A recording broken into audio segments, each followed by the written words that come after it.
साठी धन्यवाद।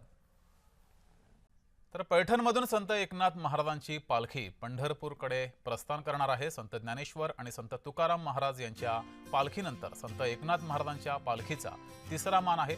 तब्बल 19 दिवसांचा प्रवास करत ही पालखी पंढरपूरला विठुरायाच्या दर्शनाला पोहोचेल।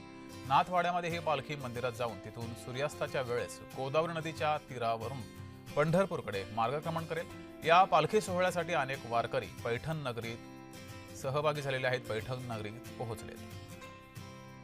तर पैठण नगरीत सुद्धा भक्तिभाव हा बघायला मिळतोय। अधिक माहिती घेऊया, आपले प्रतिनिधी विजय चिडे आपल्या सोबत जोडलेले आहेत।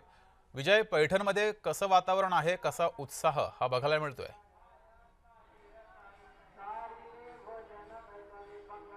नक्की जगदीश, जर बघितलं सध्या पैठणमध्ये संपूर्ण भक्तिमय वातावरण झाल्याचं आपल्याला पाहायला मिळत आहे। एकनाथ महाराजांचा गजर जो आहे तो सर्वत्र होत असल्याचं आपल्याला पाहायला मिळतोय।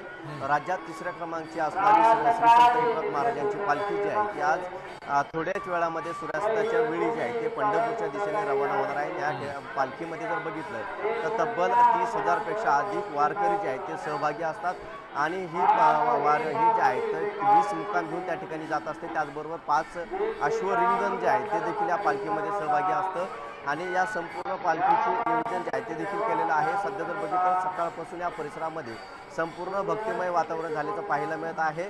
श्री संत एकनाथ महाराज यांच्या पालखीचं हे 427 वर्ष जे आहे ते असल्याचं आपल्याला पाहायला मिळतं। त्यामुळं मोठ्या संख्येने भाविक जे आहेत ते आता पैठणमध्ये सहभागी होत आहे। वारकरी जे आहे ते ऊन वारा ताण्याची पर्वा न करता या वारीमध्ये जे आहे ते सहभागी होत असल्याचं आपल्याला पाहायला मिळत आहे आणि त्यामुळे सध्या आता 24 तारखेला जे आहे ते ही संपूर्ण पालखी जी आहे ती आता पंढरपूरमध्ये दाखल होईल। ठीक आहे विजय, तुम्ही असेच जोडलेले राहा।